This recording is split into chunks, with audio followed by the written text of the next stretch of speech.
부르시면서 점점 예수님에 대한 소문이 퍼져나가기 시작했습니다. 그러니 오늘 본문 15절에 보면 사람들이 자신의 어린아이들을 예수님께 데리고 왔습니다. 왜 데리고 왔을까요? 그 이유는 예수님께서 만져주시고 축복해 주시기를 소원하는 마음을 가지고 간절한 마음으로 부모가 그랬던 것입니다. 이 모습을 지켜보던 제자들이 그 모습을 꾸짖었습니다.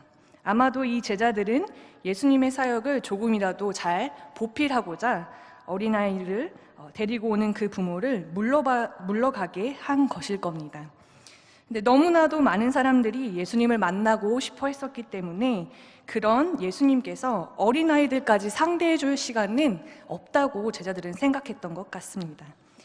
모두의 인권을 강조하고 신장하고 있는 오늘날과 같은 시대라면 있을 수도 없는 일이겠지만 지금으로부터 2000년 전에 있었던 이 사건은 그 시대의 어린아이들은 신체적으로나 지적으로 그리고 정서적으로 어른이 되지 않은 상태, 즉 결핍이 있는 상태였습니다. 그러니 어쩌면 제자들이 어린아이를 데리고 오는 부모를 꾸짖었던 이런 행동은 자주 볼 수 있는 어떤 평범한 일이라고 할 수도 있을 것입니다. 하지만 예수님은 이런 제자들을 행동을 저지하십니다. 그리고 예수님은 어린아이들을 가까이 부르시면서 내게 오는 것을 막지 말라라고 말씀하십니다. 더 나아가서 예수님은 하나님의 나라가 이런 자들의 것이다 라고 말씀하시는데요, 이런 자들은 어린아이들을 가리키는 것입니다.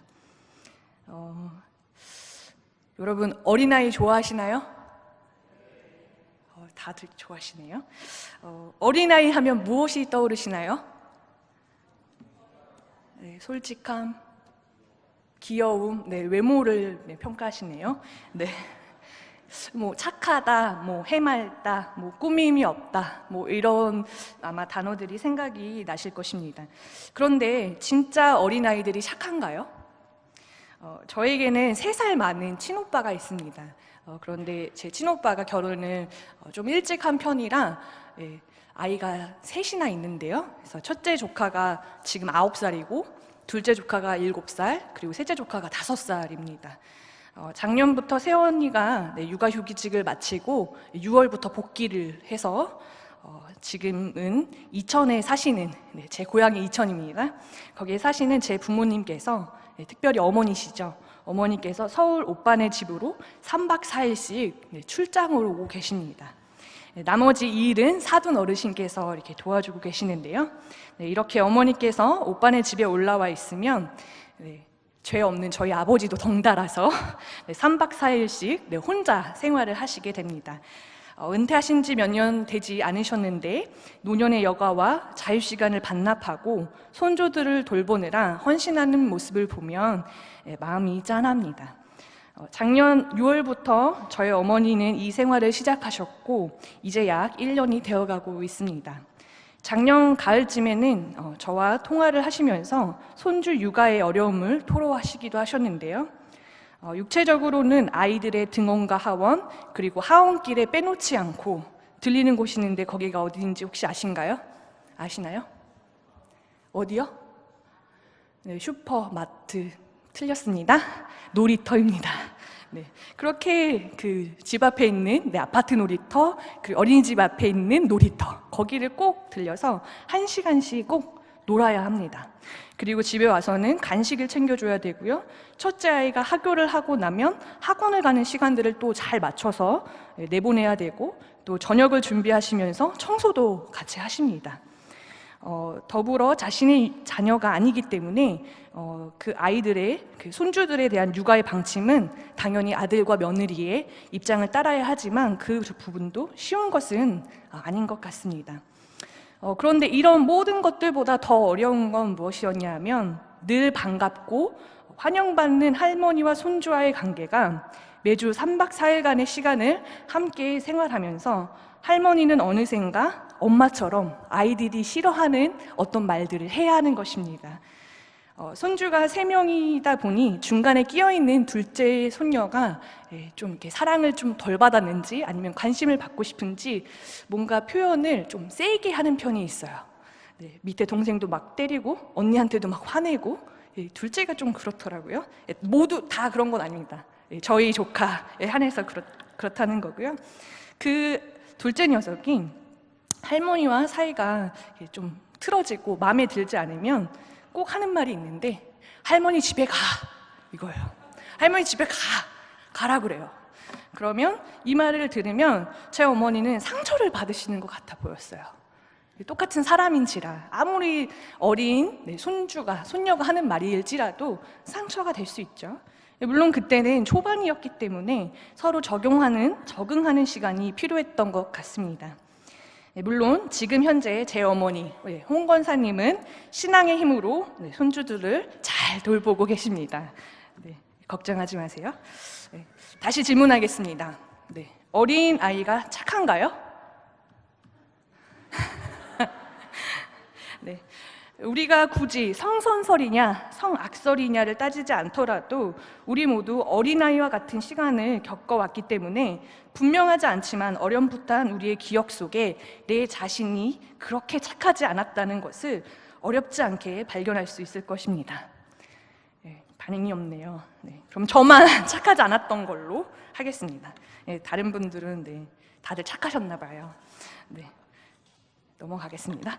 오늘 본문 말씀인 17절을 다 함께 읽어보도록 하겠습니다. 같이 읽겠습니다. 시작. 내가 진실로 너희에게 이르노니 누구든지 하나님의 나라를 어린 아이와 같이 받아들이지 않는 자는 결단코 거기 들어가지 못하리라 하시니라. 이 말씀을 더욱 자세히 살펴보기를 원하는데요.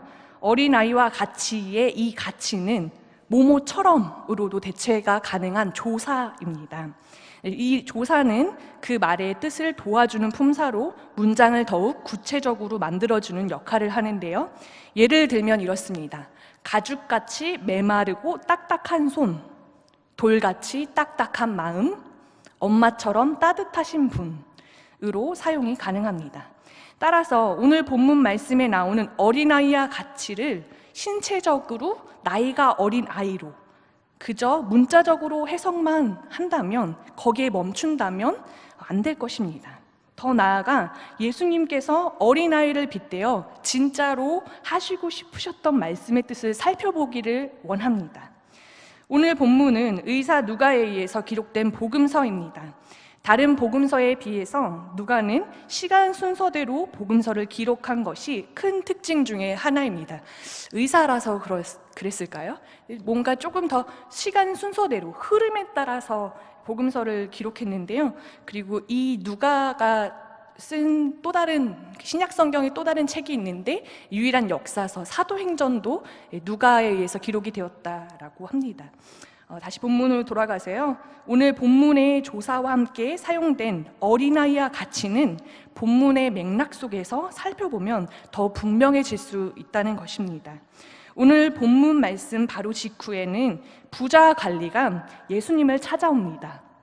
이 부자 관리는 자신이 무엇을 해야만 영생을 얻을 수 있냐고 예수님께 묻습니다. 너무 당당하게 자신의 참 모습으로 예수님께 찾아오는 거죠.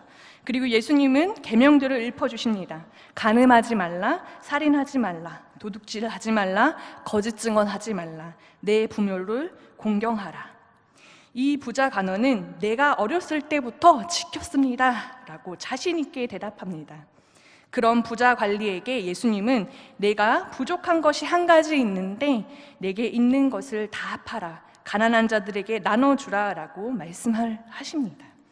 하지만 23절에 보면 큰 부자이므로 이 말씀을 듣고 심히 근심하더라 라고 기록이 되어 있습니다. 그리고 부자가 하나님의 나라에 들어가는 것이 얼마나 어려운지 예수님께서 이렇게까지 말씀을 하시는데요. 25절에 보면 낙타가 바늘기로 들어가는 것이 부자가 하나님의 나라에 들어가는 것보다 쉽다라고 기록되어 있습니다. 이 표현은 중동 지역에서 인간의 힘으로는 거의 불가능에 가까운 일을 묘사할 때 사용하는 관용적 표현입니다. 낙타가 바늘기로 들어가는 것, 그것 자체도 불가능한 일인데 거기에 부자가 하나님 나라에 들어가는 것과 비교를 하니 낙타가 바늘기로 들어가는 것이 더 쉽다고 말하는 것입니다. 그러니까 그 뒤에 있는 부자가 하나님의 나라에 들어가는 것은 얼마나 더 불가능한 일인지 우리는 짐작할 수 있을 것입니다. 이 부자 간원은 어렸을 때부터 율법을 지켰고 영생을 얻고 싶어하는 열심이 있는 사람이었지만 그는 결국 근심하며 돌아가 버렸습니다. 그는 하나님의 나라를 받아들일 수 없었던 것입니다. 반면에 오늘 본문 말씀에 등장하는 어린아이를 향해서는 하나님의 나라가 이런 자들의 것이라고 말씀해 주셨습니다. 세상적인 기준에서 볼 때 이 부자 간원과 어린이들은 비교조차 될 수 없지만 예수님께서 보실 때 어린아이에게는 있고 이 부자 간원에게는 없는 것이 있었습니다. 그것은 바로 철저한 무기력함에서 오는 절대적 의존과 신뢰입니다. 이 부자 관원은 세상적인 기준에서 볼 때 매우 훌륭해 보입니다. 관원이면 한 지역을 관할하는, 지금으로 치면 시장 같은 사람입니다. 지위도, 명예도, 부도, 그리고 당연히 많은 학식도 있었을 것입니다. 게다가 율법을 지킬 만큼 도덕적으로 그리고 종교적으로도 매우 뛰어난 사람처럼 보입니다. 그러나 그는 기꺼이 거기까지만의 삶을 살았던 것입니다. 거기까지였습니다. 예수님께서 내게 있는 것을 다 팔아 가난한 사람들에게 나눠주고 나를 따르라는 이 말씀에 부자 관리는 더 이상 순종하지 못합니다. 그는 결국 하나님의 나라를 받아들이지 못한 것입니다. 이 말씀을 구체적으로 보아야 합니다. 부자는 높은 지위에 있는 사람은 하나님의 나라에 들어갈 수 없다는 말씀이 아닙니다. 부자라도 높은 지위를 얻은 이라도 하나님의 나라에 들어갈 수 있습니다. 단 부자이며 높은 지위를 얻고 있는 이들은 하나님의 나라를 어린 아이들과 같이 받아들이지 못한다는 것이 문제인 것입니다. 이 땅에서의 부와 명예가 하늘의 하나님의 나라와 부딪히게 되는 것입니다. 부자 관원은 하나님의 나라를 받아들이지 못하고 이 땅의 것을 선택하고 근심만 할 뿐입니다. 이 부자 관원의 이야기는 비단 절대적 상위 5%에만 해당되는 부자들만을 가리키는 것만은 아닙니다. 이 땅의 것에 묶여 하늘의 것을 선택하지 못하는 사람들도 이에 해당한다고 할 수 있을 것입니다. 어린아이들은 가진 것이 많지 않습니다. 어린아이는 약합니다. 어린아이는 많이 배우지도 않았습니다. 그리고 그렇게 착하지도 않습니다. 그러나 이런 어린아이가 잘하는 것이 하나 있는데 바로 자신을 사랑으로 돌봐주는 이에 대하여 절대적으로 의지하는 것입니다. 어쩌면 어린아이가 가지고 있는 이 연약함이, 무력함이 자신을 사랑으로 돌봐주는 이에 대한 온전한 신뢰까지 이르게 한다고 할 수 있습니다. 이 약한 어린이도 자신을 사랑으로 돌봐주는 이에게는 온전한 의존과 무한한 신뢰를 주는 것입니다. 저도 어렸을 때 그랬던 적이 있었던 것 같은데요. 왜 아이들은 엄마한테 맞으면서도 왜 엄마를 부르면서 울까요? 네. 이해가 정말 안 되는데, 네, 저도 그랬습니다. 네, 아마 여기 계신 성도님들도 그런 경험이 있을 텐데요. 네, 아마도 그 어린아이에게는 자신을 사랑으로 돌봐주는 사람이 엄마밖에 없다는 것을 알고 있었기 때문일 것입니다. 매를 맞을 때조차도 말이죠. 그러니 맞으면서도 엄마를 찾는 겁니다. 어린아이는 엄마에게 전적으로 의존합니다. 몇몇 아버님들 서운해하시는 것 같은 눈총이 이렇게 조금씩 이렇게 느껴지는데요. 다시 말씀드리도록 할게요. 어린아이는 아빠에게 전적으로 의존합니다. 오늘 본문 말씀인 17절 말씀을 다시 한번 읽어봤으면 좋겠어요. 시작. 내가 진실로 너희에게 이르노니 누구든지 하나님의 나라를 어린 아이와 같이 받아들이지 않는 자는 결단코 거기 들어가지 못하리라 하시니라. 다시 이 말씀을 다시 한번 말씀드리면요, 이 말씀은 어린 아이와 같은 연약한 상태에서 무력함 속에 오히려 하나님에 대한 전적인 신뢰를 갖게 되고 비로소 이런 어린아이들 같은 이들이 하나님의 나라를 받아들일 수 있다는 것을 말씀하고 계시는 것입니다. 우리는 다시 신체적으로 어린아이로 돌아가기란 불가능합니다. 불가능하죠. 그러나 최소한 부자 관원처럼 세상에 쌓아놓은 것들로 인해 하나님의 나라에 들어가지 못하는 어리석은 사람은 되지 말아야 할 것입니다. 그러니 부자가 되지 않으셨다고 더 높은 지위를 얻지 못하셨다고 이 세상에서 힘이 세지 않다고 좌절하거나 낭망하지 마십시오. 누가복음 1장에 예수님의 어머니 마리아의 찬가를 보면 마음의 생각이 교만한 자들을 흩으셨고 권세 있는 자들을 그 위에서 내리치셨으며 비천한 자를 높이셨고 줄이는 자를 좋은 것으로 배불리셨으며 부자는 빈손으로 보내셨도다 라고 기록되어 있습니다. 또 잠언 30장에 아굴은 이렇게 기도합니다.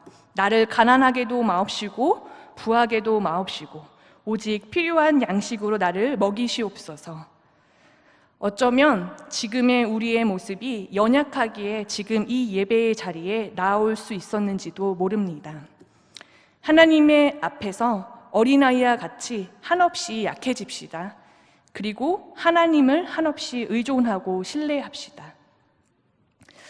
하나님께서 진정으로 우리에게 원하시는 것은 땅에 묶인 자로 부자처럼 부자 관리처럼 살아가는 것 아니라 어린아이와 같이 하나님의 나라를 받아들일 수 있는 하나님에 대한 온전한 신뢰로 나아가는 것입니다. 마치 어린아이들이 자신의 부모를 100% 의존하고 신뢰하듯이 우리가 크고 엄청난 일을 하지 못한다고 할지라도 나를 사랑으로 대해주시고 용납해주시는 하나님께 우리가 드릴 것은 어린아이가 하듯 하나님에 대한 전적인 의존과 온전한 신뢰입니다. 그럴 때 우리는 하나님의 나라를 어린아이와 같이 받아들일 수 있게 될 것입니다. 그 하나님의 나라는 너희 안에 있느니라 라고 예수님께서 누가복음 17장에서 말씀하고 계십니다. 부분적으로나마 이 땅에서부터 하나님의 나라를 받아들임으로 하나님의 나라를 누리며 살게 되시는 저와 우리 모두가 되기를 간절히 소원합니다. 기도하겠습니다. 어린 아이처럼 약한 자가 그리고 아픈 자가 자신에게 오는 것을 막지 말라 말씀하시는 주님, 우리가 믿는 주님이 이렇게 멋진 분이라 너무 좋습니다. 어린아이와 같이 하나님을 온전히 의지함으로 하나님의 나라를 받아들이게 하시고 또한 누리며 이 땅을 살게 하옵소서. 예수님의 이름으로 기도합니다. 아멘.